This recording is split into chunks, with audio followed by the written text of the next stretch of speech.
Sonic X Episode 29.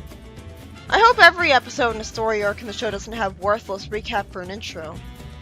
Knuckles is given a vision of when Tikal saw the Emerald Altar burning, and again, he doesn't even comment on it. He's not asking, who's that girl? Why did I just see other echidnas? I thought I was the last echidna. Tails' plane takes off to go find Amy, and somehow Chuck is worried about Amy, which is dumb since obviously Metalogic would never let Amy get injured or killed or worse. That would be a deviation from the game's plot. God forbid that happen! Sonic says Tails is a great pilot, and he has to convince Sonic to work with him as a team. Why does he have to convince him? Well, this is X-Sonic. It was much more confusing that Rise of Lyric Sonic was, like, not a team player, because it was still Game Sonic. Even if Boom Sonic as well. Like, this is clearly... We've had an entire show dedicated to establishing that this is a unique Sonic. So it's a perfectly understandable right away that he needs to be convinced to work in a team. I was surprised that Tails was made to lampshade that Sonic is riding on the wing of the plane. It struck me as a failed, sad attempt at a joke, because it wasn't funny. Just because it's pointing out something stupid about the games doesn't mean it's funny. It's like Pontac and graph humor, because it's so weak. It doesn't explain how Sonic isn't sliding off the wing of the plane, so it sucks.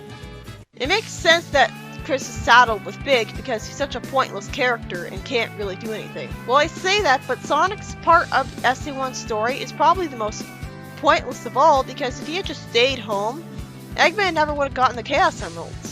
And I'm sure Tails could have gotten the Chaos Emeralds by himself. So his story was only good at helping Eggman, just like how Big only helped Eggman by getting Froggy to him. I'm sure Eggman could have found those emeralds himself if he tried hard enough. Amy, who's kidnapped, thinks about Sonic and how she learned how to cook more for him, and she remembers Sonic saving him from a robot about to explode. This is why the game story is better, because it didn't waste my time with padding when Amy was in her cell. I at least like the cooking thing, but that part of her character should actually be taken advantage of more. Have her enter a cooking contest. We could have real life recipes, so it could be teaching the audience stuff too.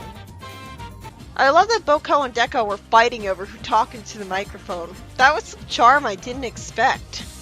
We need more amusing originality like that. But instead, Eggman tells the Egg series to go look for Froggy. At least it was interesting that while they all said yes doctor, it's not like they had the same voice, so it achieved a sort of creepy effect to it because they feel a bit mindless. Then Knuckles goes to an ancient temple and finds a Master Emerald piece. I was confused at first about where he found the piece. Of course it wasn't in the gold vault in Casino Palace. It's so lazy that we don't really see how he got here. Why does Chaos want to just stay here? That doesn't make any sense. And how is Tikal not really annoyed by the Chow saying the word Chow over and over? I don't know why the anime insisted on that nonsense. This scene is the definition of pointless because Tikal will ultimately fail at her goal.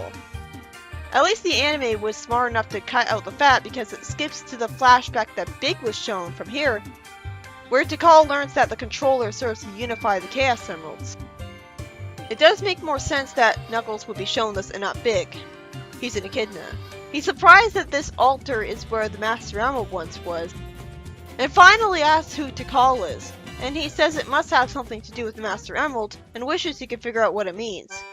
Even though Tikal blatantly told him what it means, Knuckles is not normally this stupid. He restores most of the Master Emerald with magic, and the Emerald shows him the egg carrier as a warning. I was going to compliment that these series robots were actually shown looking for Froggy, but then I saw that they're all in one place. Sure, that would get Froggy found faster if Eggman thought he was only in one tiny place, but you'd think they would be more spread out across Emerald Coast, not all in one place. At that point, that's just as effective as just one robot. Gamma takes Froggy with the other robots nearby. At least that's original, making it feel like he's part of a genuine team, but it's totally worthless because it doesn't impact the actual plot. Chris and Big run onto the egg carrier as the robots are going into it, with the egg carrier landing right next to Emerald Coast. That cuts out the filler from SC1 and makes a lot more sense for explaining how Big got to the ship. Eggman wastes time before finally asking the robots if they see a tail anywhere. I like this line in SA1 a lot better where he called them dummies over and over. This tantrum of his instead is just lame.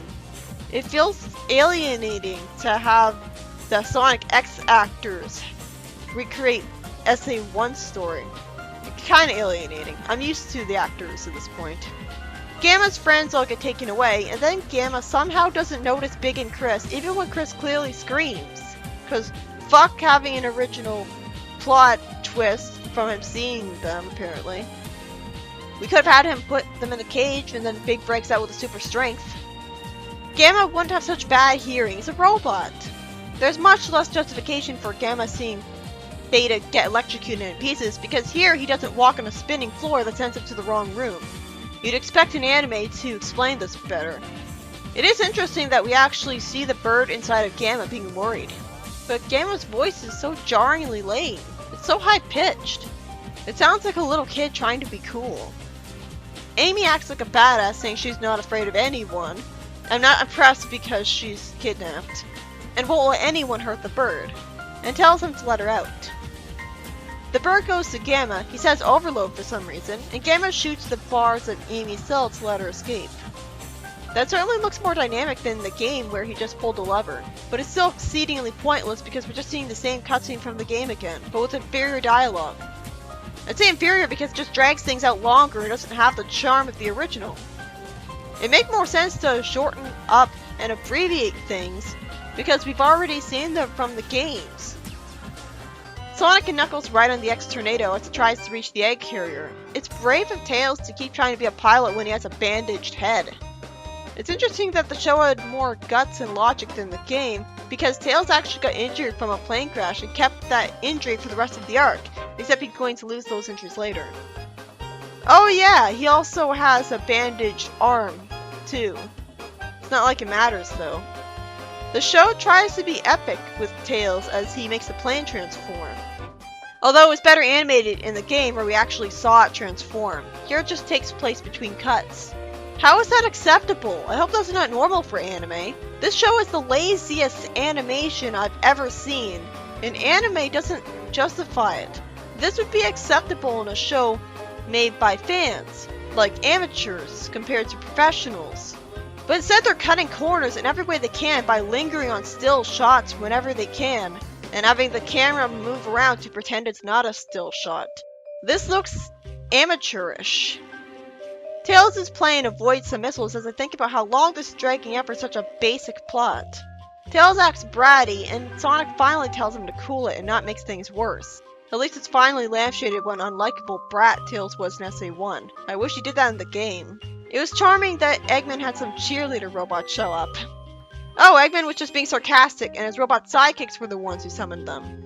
Tails says that the plane doesn't have any wheels, so it crashes onto the egg carrier. I like that he says it doesn't have any wheels. That's much more simple than, oh, there's no landing gear in this mode. That's overly convoluted. I'm willing to bet that nobody will be injured from this plane crash, because video game. Once again, it's hard for me to remember right away what the general plot of this episode was, because I'm just thinking of the plot of the game instead. And they cut away to so many different points of view that it's hard to connect them all together as a cohesive story. It was easy to interpret in the game because it just stuck to one story and then ended it. And then continued to the next story. So I'm just remembering various different times when the game cutscenes were ripped off. It doesn't feel intuitive that they're in any particular order. I like other continuities because they show me new stories I never saw before. This is just, Big gets Froggy taken from him again. Gamma's friends get punished by Eggman again. Amy gets freed by Gamma again. Tails' plane lands on the egg carrier again. Is there anything new here? I'm getting nothing out of watching this. I'm actually starting to miss the stupid filler stories before the adaptation, because at least they were all original, so I actually got something out of watching them. This is mostly just a big void of nothing because I've already seen all of this. Knuckles gets visioned by Tikal again, though at least now he finally reacts properly to it.